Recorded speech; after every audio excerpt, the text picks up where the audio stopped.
Hello my lovely friends, welcome back to the channel. I'm Patty. I go by Pattymac Makes everywhere online. In today's video, I wanted to do a couple of things. I wanted to share with you how I store my yardage, and I wanted to give you a check-in a couple of years later on how I feel about wrapping my fabric on comic book boards. One of the more popular videos on my channel is where I gave you a demo on wrapping fabric onto comic book boards for storage. I'm sure a lot of you actually found your way here from that video. And now we're a couple of years out. I just wanted to give you sort of an update. Do I still like it? Would I continue doing it? Or have I changed my mind? The truth is, I love this method. I still do it to this day. I keep everything stored on the boards. Keeping everything is what I call mini bolts.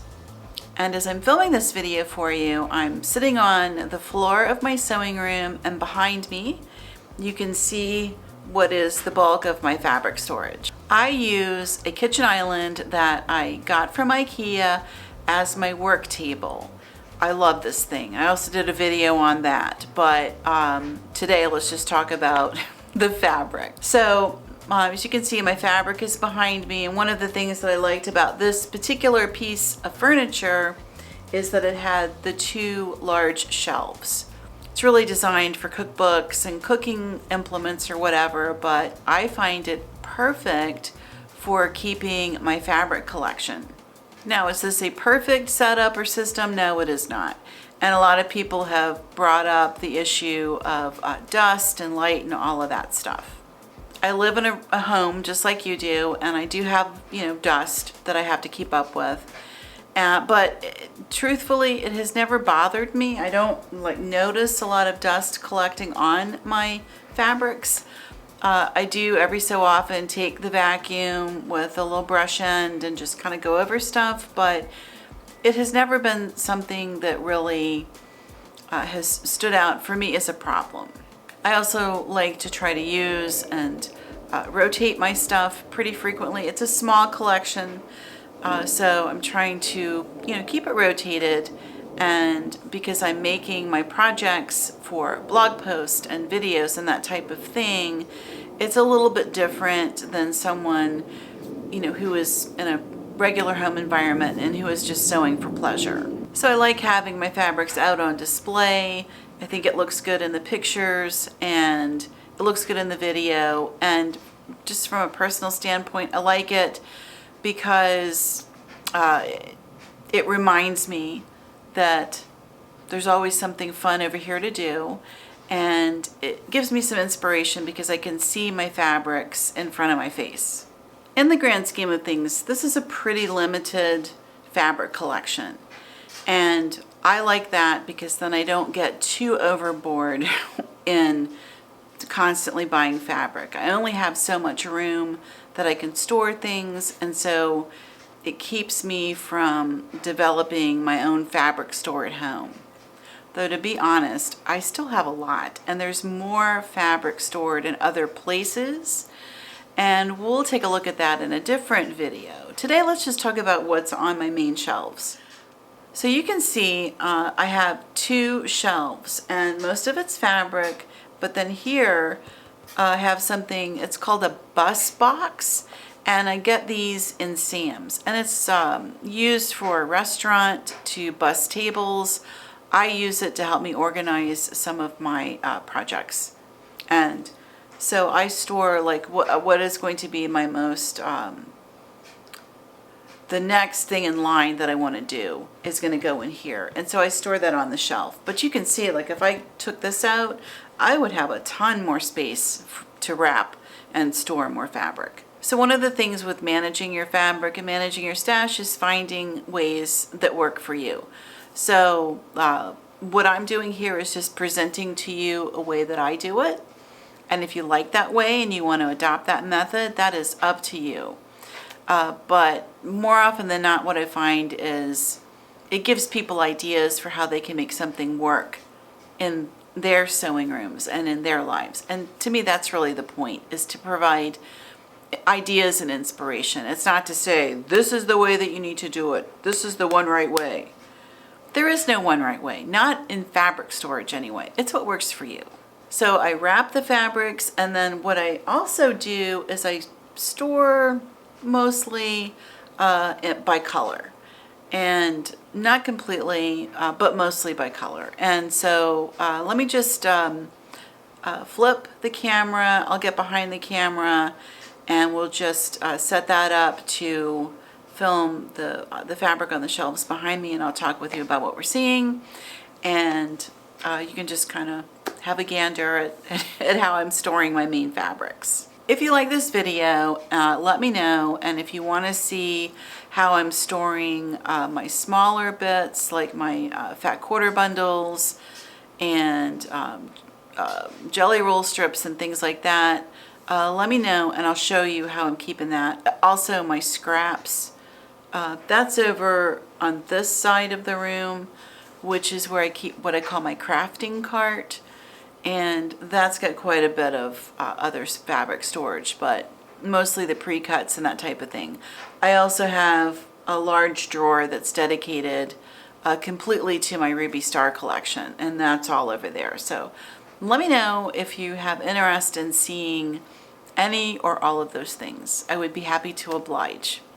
Okay, without any further ado, let's flip the camera and I'll show you what's behind me.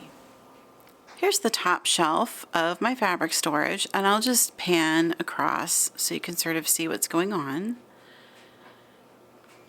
And as you can see, it is organized by color. So I've got, and it's, you know, they're print, so it's like predominant color.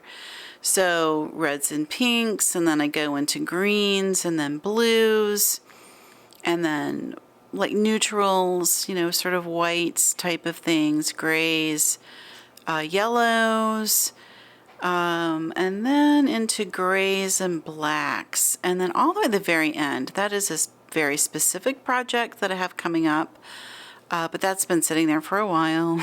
I need to get on the project. Oh my gosh, you guys, I got so sidetracked last year with the garden. It just took over everything. So anyway, here's how it looks. So here's a downside, and you can kind of see this where some of the fabric is curving over a little bit. You know, the comic book boards. So they're fairly lightweight and flimsy. That's not super heavy duty. So over time, you can find that you'll get a little curvature, especially if your fabrics are leaning. Oh, hold on. The planes are pretty active right now, so I'm having to stop and start quite a bit. But anyway, that's all right.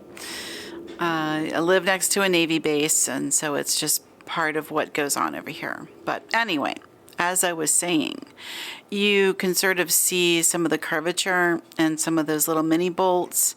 That's just fabric that's been on the shelf for quite a while, and as it leans, it can start to bend a little bit. So it's not, you know, like a heavy structured solution. If you wanted something more structured, you could go with foam core, which I've seen people do, and I considered that myself, but honest to goodness, I didn't feel like cutting down all the foam board, you know, because you have to buy it in fairly large pieces and then cut it down, and I just didn't feel like it. It's, you know, it's just one more thing to do, and it takes up a lot more space even than wrapping on comic book boards. So anyway, I just opted for myself to do the boards, and it has worked well for me. It's imperfect, but you know, that's fine. Everything is, really, most everything. Everything is a, how should I say it, a trade-off. Utility cost is what we used to call it in school.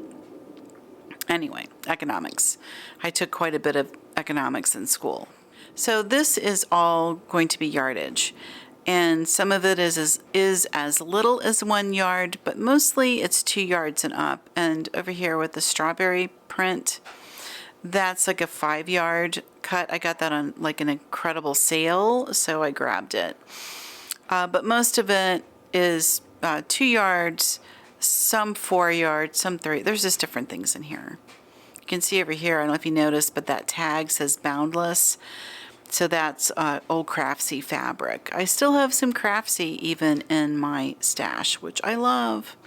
Most of it is Joann type of stuff. Most all of this is Joann and Craftsy. And I do have one super special thing I'll show you. Isn't that beautiful? This is Rifle Paper Co. And I bought this a few years ago. I still have it in here because I have not been able to cut into it. I don't know what to do with it, so I have not cut it yet. I don't know what I want to do with it exactly, and it's like there is no more. So it's, you know, special. I have a 2-yard cut on this. I bought this in our local quilt shop, the only one we have, and now it's gone. It closed, so I don't have any local quilt store anymore. There's like a fabric store that's kind of over, it's quite a ways away from me. I did see it. It's on the way to Mom's new doctor's office, but I haven't stopped in because honestly, it's not in a good spot. This traffic-wise, it's kind of a nightmare to get in and out of it, and it's so far away. But anyhow, eventually, I would like to go over there and see what they have. But it's more like apparel fabrics than quilting. It's just not. It's not the same, you know. But anyway, so I'm holding on to this. I don't know what I'm going to do with it, but it's in here. That's my super special thing. But you know, I paid so much money for this. I bought this like 4 or 5 years ago for my birthday as a treat, and I paid $15 a yard for it then. So I mean, that's why I didn't shop in there very much, because I just could not afford what she had. Anyway, but there's my Rifle Paper Co. I have more Rifle Paper Co. that I'll show you. Okay, and this I keep in the blue section, because the little carousel horse is mostly blue. This shelf is a little more, I don't know, sort of work in progress. It's not quite as organized in the same way. Anyway, this section over here. So it's sort of my polka dots and the stars and what I call blender type of things. It's a lot of red, white, and blue, and variations on red, white, and blue. And, you know, I just sort of decided to keep all of those together. It's also a lot of polka dots and the stars. And anyway, I just sort of decided to stick those things there. Here's the busing box. And we'll look at that separately. And then over here. And over here is where I keep my... mostly, it's what I keep as my neutral background fabrics. Although there are some specialty things in there too. It's a lot of specialty stuff over here, honestly. Let me see if I can come in a little closer and I'll show you what's going on. So it's kind of at the end of the day and I'm losing my light, so I'm blocking it somewhat here. So anyway, we'll just do the best we can. So all of these are what I call my low volumes. So for, you know, any quilt projects. So I generally buy these things in Joann when they have the quilting cottons on sale. And I'll buy them 4 and 5 yards at a time and then just use them as I'm working. And I like tone on tone in the whites and in the creams. And that's mostly what this is. This is some leftover from the big envelope quilt that I made, and this is called Lipstick Cowgirl, which I really like. This all goes together, and this was just a design that I really liked, and I can't think of the designer's name. I'll put it in the description below where I'm talking, and you can see who that is. I'm not sure why I put it here. I just wanted it separate. Just other little specialty things. This was some stuff that I got on Etsy. And this is something I bought from Shabby Fabrics. That's like, it's not a kit, but it's to make a specific quilt that's based around a panel print.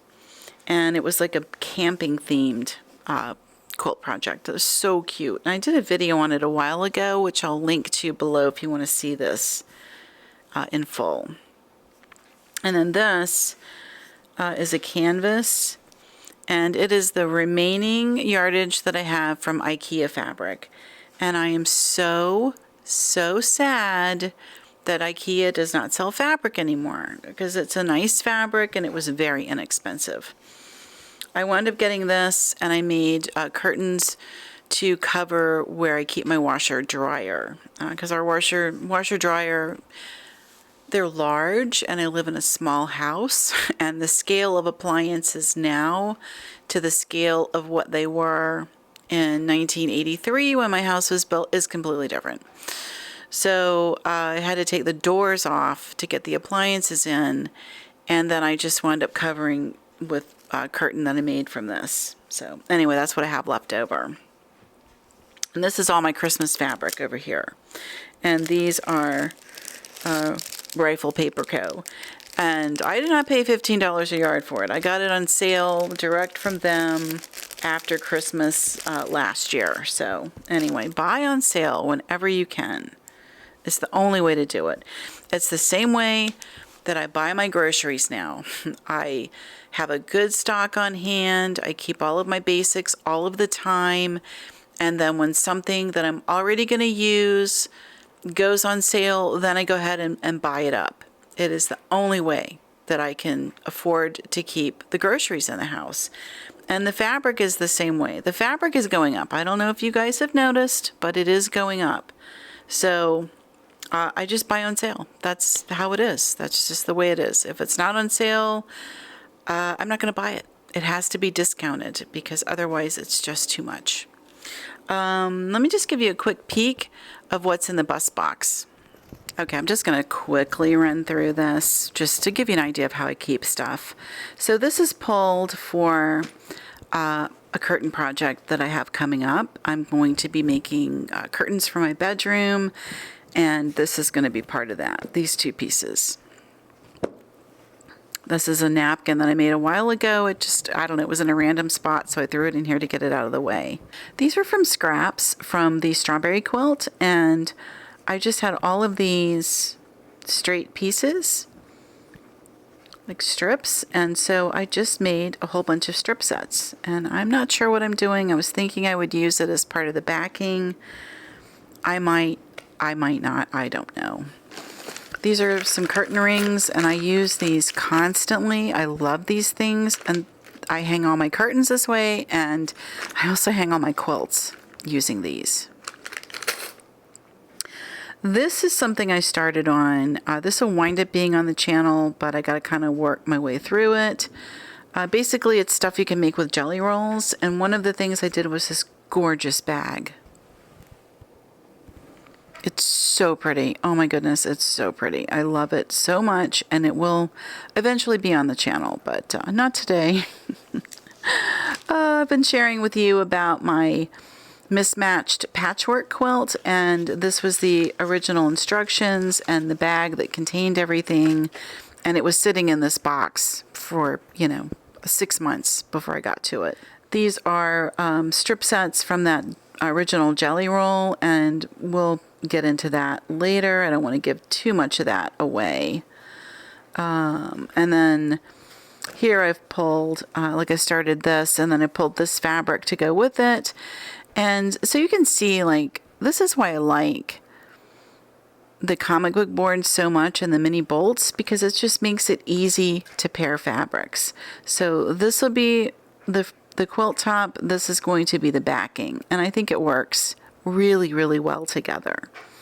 And it was just easy for me to audition everything, having the fabric that I can hold up. I know a lot of people, they just fold and stack. I think that's fine, but I like to be able to hold it almost like a book to figure out what I want to do.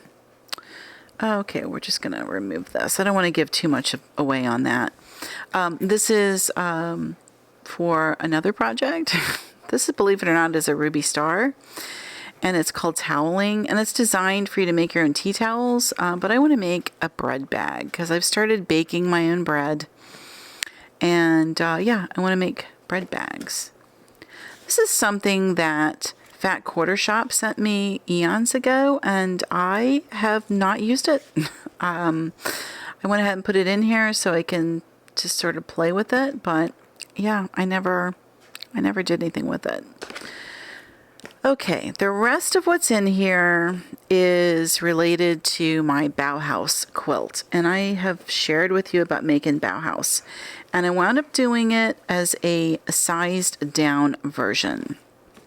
So here's the actual quilt. This is the next project that I'm going to get finished, is this quilt. So the quilt top is done. These were leftover squares that I had, and what I decided to do was to sew them together, and they're going to be part of the backing. So it'll be a semi-pieced backing. So it'll have some of these extra blocks, and I'm going to mix it with background fabric. And I went ahead and bought an actual, like a nicer quality fabric to go as my backing, because it was, you know, it's a special quilt, and this was a grunge basic. So literally, this is like all of the solids I used in here. Here's a little batting. I used that, I guess, to make that little bag. Some faux fur I was playing with. This is, if you're not familiar, when I say Bauhaus quilt, this is what I'm talking about. That's the pattern. And here it is, and the artwork for the pattern. I love this thing. And what else is in here? Just odds and ends. Mostly it's the solid fabrics that I used.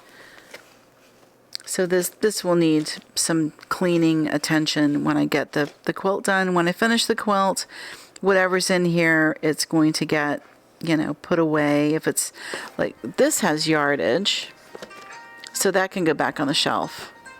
Okay, I'm back. Sorry about that. Mom's doctor called, so it's fine. She just needs a prescription. So anyway, it's been interesting the past couple of weeks, but we're getting through it. As I was saying, like this, there's enough on here that I can just go ahead and probably put this back on the shelf. So this would go with the yardage and a lot of these other like smaller scraps. Probably I might wrap well, I don't know. There's enough to go onto the comic book board, so they'll probably just go on the shelf when I'm all done with Bauhaus. I haven't figured out what I'm doing as my binding on that yet, so we'll just have to see. I might cut strips and do a scrappy binding on it. I don't know. Whatever I do for the binding, it will come out of this box. That's for sure. I know that much. So anyway, that's what's going on in here. And these fabrics are a mix of some nicer stuff that I purchased. I bought it, oh my gosh, I want to say it was in 22.